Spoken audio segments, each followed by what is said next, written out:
Oh, no, you know what, you gotta read it 3 times. 3 times? No. First time. Yes. All right, we ready? It is 5 o'clock. We are in session. I call the Finance Property Committee to order Tuesday, May 19, 2015 at 5 p.m. Everybody's present. Thank you all for attending. Second bullet point, a request from Jenna Moran, Incourage Community Foundation for a special events application for community picnic on August 5th from 4:30 to 8 p.m. And everything's in your minutes and what it includes, and we'll let Jenna tell us about it, or whoever's speaking. Chelsea, Tammy, and myself. All right. So thanks everybody for having us here. Chelsea Mazurek, I'm actually the Tribune Building Project Manager, but formerly was the picnic lead. Now Jenna and Tammy have capably taken over this year. But I just wanted to give a bit of context and history in case you are not familiar with the community picnic. So this is an event that Incourage actually established in 2012, really looking to provide an open and inclusive environment where people could foster connections, we could feature local assets, and provide or promote collaboration among businesses and organizations. So we planned in the first year for about 200. We've held it so we've had it 3 years now. We've held it at Red Sands at Lake Wazeecha. The first year we planned for 200, we had 1,000. The second year we had 2,500, and last year we had 3,500. We're anticipating 4,500 likely this year. We not only was Wazeecha reaching capacity, but also with our interest in downtown, with our purchase of the Tribune Building project, or Tribune Building, and having people come downtown in a more accessible and centrally located location, we're really interested in holding the event in the city of Wisconsin Rapids this year. We removed all barriers. This is a free community event for all, so there's no fee, there's no dress code. We want everyone to come enjoy and build connections with their neighbors. We've featured local food, talent, and other assets in our community. Several of our community partners are here this evening, but at Wazeecha we had the Aqua Skiers and the Shermalat ski team do a performance. We partnered with Great Expectations and Altenbergs for local food, and also have featured local musicians on the part of live music, which is a part of our request this evening too. So significant assets in our area, like Lake Wazeecha, like the Wisconsin River, that are being seen, and the talents that people aren't even aware of in our community that are being seen in new and different ways. And we believe partly through this event. This is modeled on other successful efforts like Willie Street Fair, which is in Madison, initiated and funded by Willie Street Co-op over a decade ago, and now fully funded by neighbors, all coming together to make this a community event that everyone anticipates each and every year. So really focused on social capital and the research showing that economies are strengthened by the connections we have with one another, and we believe that this picnic provides that opportunity for our local community. With that, I want Jenna and Tammy to just give you a brief overview of some of the logistics that have been planned for the event, and then certainly open it up to any questions you may have. Yes. Great. I could not have set it up like that, so thank you, Chelsea. All right, we'll just take you through a little logistical walkthrough. It's also in your event packets that we had submitted a couple weeks ago. So we are hoping to still have food on Johnson Street, providing power there, and then the beer will be on the corner of First Avenue and Johnson Street. Also, we'll have handicap and motorcycle parking in the Market Square parking lot, and then in the Tribune parking lot, we'll just have a little kids area there with clowns, cotton candy, games, some inflatables, and we're gonna hope to draw power from the Tribune building as much as possible, and then we'll also look into the power box along First Avenue that we had talked about with Shane last weekend and everyone at that meeting, and also if we need to borrow power from the city, we had talked about that last week as well. Hopefully having seating all along First Avenue so that they can really enjoy the view of the river, and God willing, it'll be a beautiful day out. Music, also drawing power from the Tribune building, just a nice little concrete area, to have that.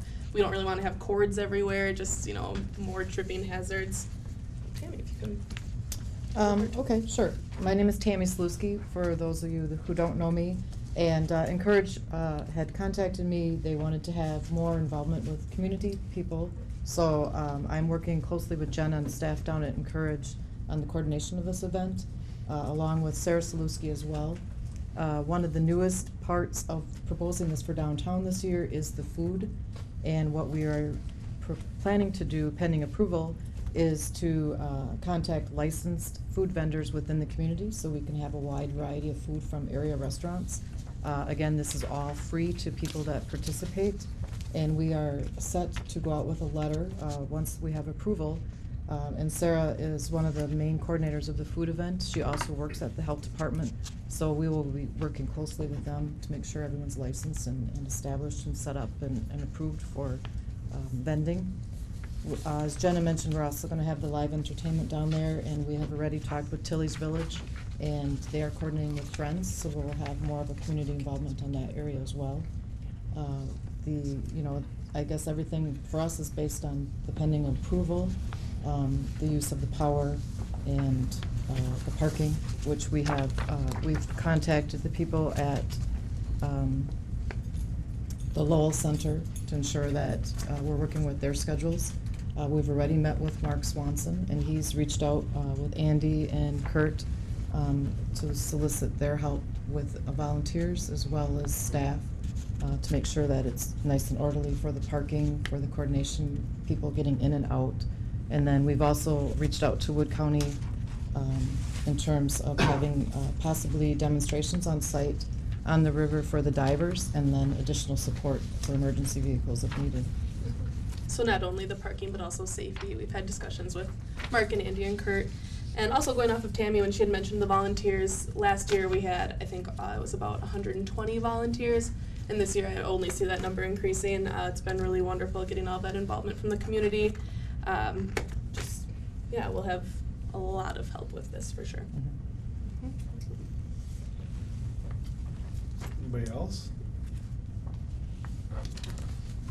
I'll make a motion to approve the request for the Incourage Community Foundation for special events for the community picnic on August 5th from 4:30 to 8 p.m. to include everything as presented in your packet this evening.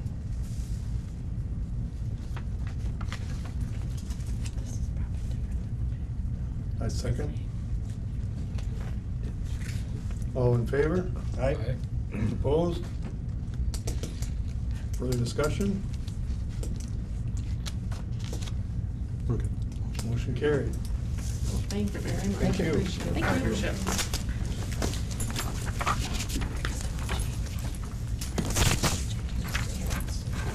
Okay, the second item on the agenda, review and consider ordinance changes to chapter 22, fermented malt beverages pertaining to licenses and fees.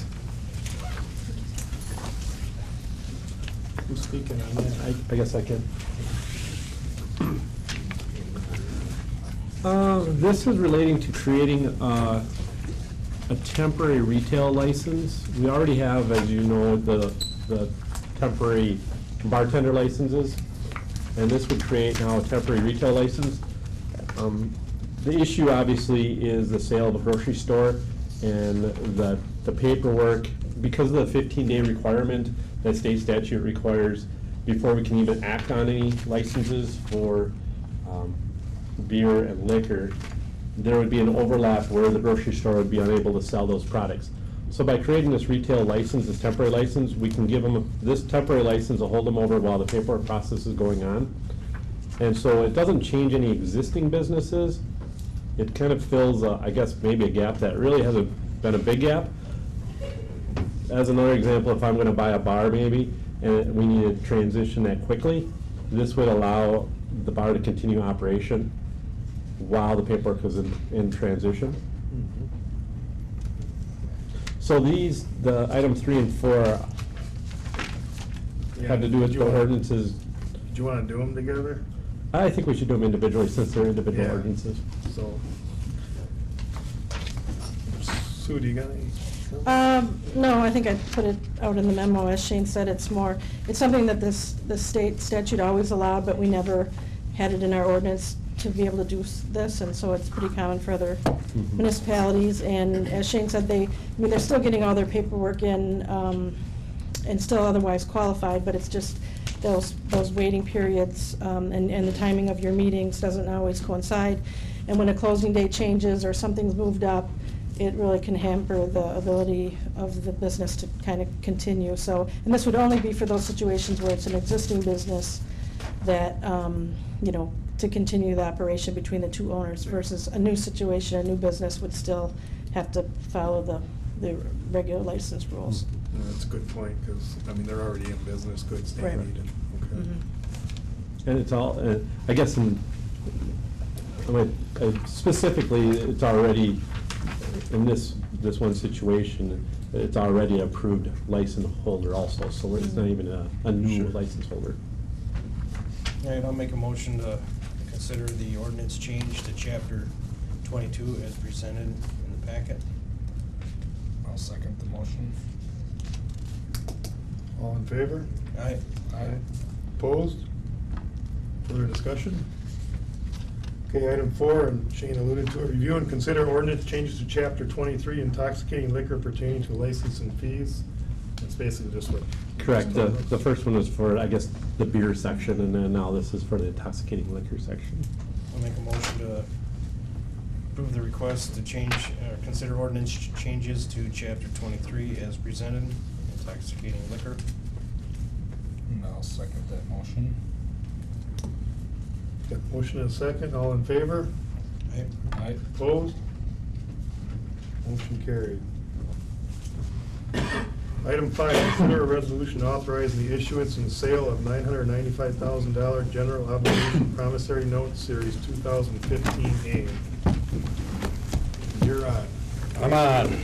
Okay. As you recall, in the 2015 budget, we had approximately $1 million note issue to fund street construction, storm construction on Chestnut and Apple Street. And Phil Cossum from Ellers is here to present the sale of the notes today. Thanks, Tim. Good evening.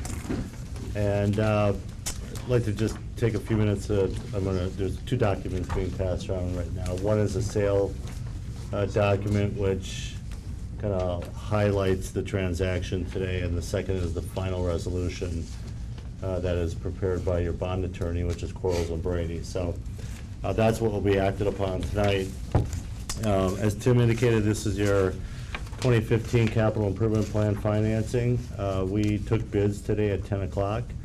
Why you don't obtain this information until we get here is because we take bids at 10 o'clock this morning, and it takes a while to compile the information, get it to bond attorney. They turn around and emailed at about 2 o'clock this afternoon. So we kind of zip up here and present it. Really, the rationale behind it is the market doesn't like to hold on to bids for any longer than they have to, and so as a result of that, it's kind of a timely issue. On the first page into the sale day report, this is a kind of a quick summary. You got 4 bids today. The low bid was from Bankers Bank. I apologize. There was another local bank involved with their bid, River City Bank. Does that sound right? Yep. River City Bank bid along with Bankers Bank as a subsidiary of Bankers Bank. Bankers Bank is just that. They're a bank for banks out of Madison, Wisconsin, and they work with most of the community state banks around the state of Wisconsin. And they are a large bidder on bonds. Their bid was at 1.8841%. We also received 3 other bids, with the high being 2.29%. So we had quite a gap in the bids. At the end of the day, we had projected where we thought rates and costs were going to come in. Costs came in less. We're going to end up with about $9,000 more in available funds for projects. You really have a 3-year window to spend the money, as long as it's any public purpose type project that you can fund with that. And then also the interest cost came in about $6,000 less than what was projected. So on page 1 is a quick summary. Page 2 are the bids that were received. You can see the 4 bids: Bankers Bank, UMB, Bernardi Securities, and then Bosk. All very significant players in the municipal bond market for us, working out of Wisconsin. The sizing is on page 4 of this, and this is just a before and after, and all this really represents the difference between the two is that we have, again, about $8,900 in additional funds that will be available for capital projects in the city. as a result of some of the costs coming in less. The bidders, these different underwriting firms, they actually bid on interest rate, and they bid on what's called a discount. Discount considered like a point on a mortgage concept. And so there's about $9,000 more. We have worked with Tim on kind of a little longer range financing plan, and that's really on preliminary is on page 5 and page 6 is the actual sales. And what we're trying to drive down to, and not going into all these numbers, is what do you actually levy for debt as a city on an annual basis? And then what happens when you borrow money? What's the impact of that on the overall levy? And so if you look at the blue column on the right, second column from the right, this kind of drives down again to the net tax rate for debt that is being issued by the city or has been issued over time. And you can see in 15 it was $1.14 per thousand, and it's going to remain the same in 16. And then actually will drop off. Well, it drops off logically because we're not showing any additional capital being borrowed, but the goal is to manage and structure your debt so that we don't have kind of hills and valleys and see an increase one year and decrease the following year, so that it stays level or hopefully continues to drop a little bit. So that's what's been identified. The preliminary showed in the tan under interest, $107,000 in interest as a result of the rates that were received. They're at about $101,000 for the interest. So all of this was authorized, but then we also had a rating call with Moody's Investor Service last week. Tim participated with me on that call. Tim does all the heavy lifting. I introduce and then listen for the most part. Because it's a lot of financial information, what's happening with the city financially, economically, what's happening with the city. And so for those who have seen a Moody's report, they have changed the structure significantly. They've really moved most of the important things to the first page, and then a lot of the details behind it. So good news first, you were affirmed at your AA3 rating. There is a pretty significant gap when you go from A1 to AA3. And the good news is that you've maintained the AA3 now for an extended time.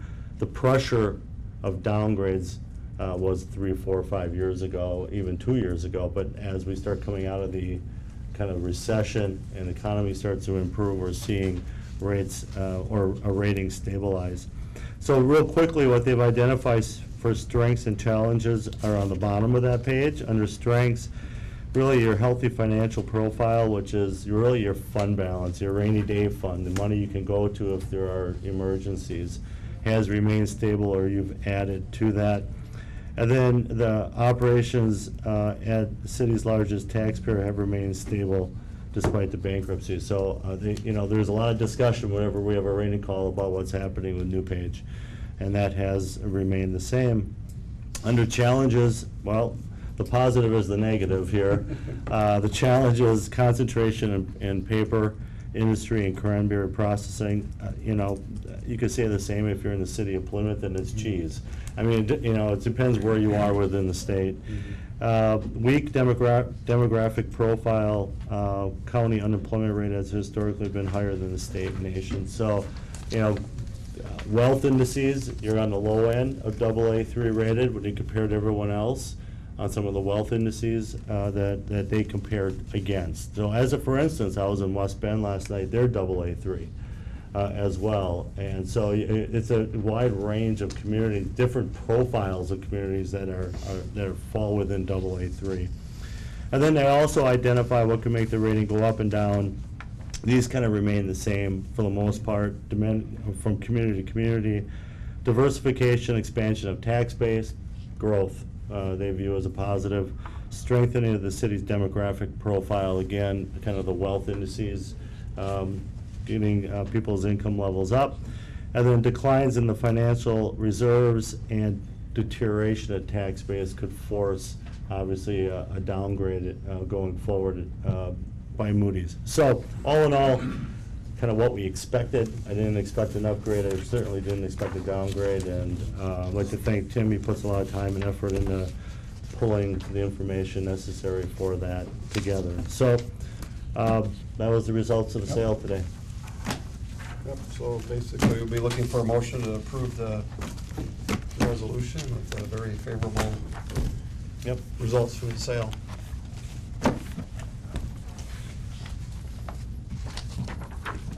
I'll make a motion to accept the resolution authorizing the issuance of sale of 995,000 general promissory note series 2015A.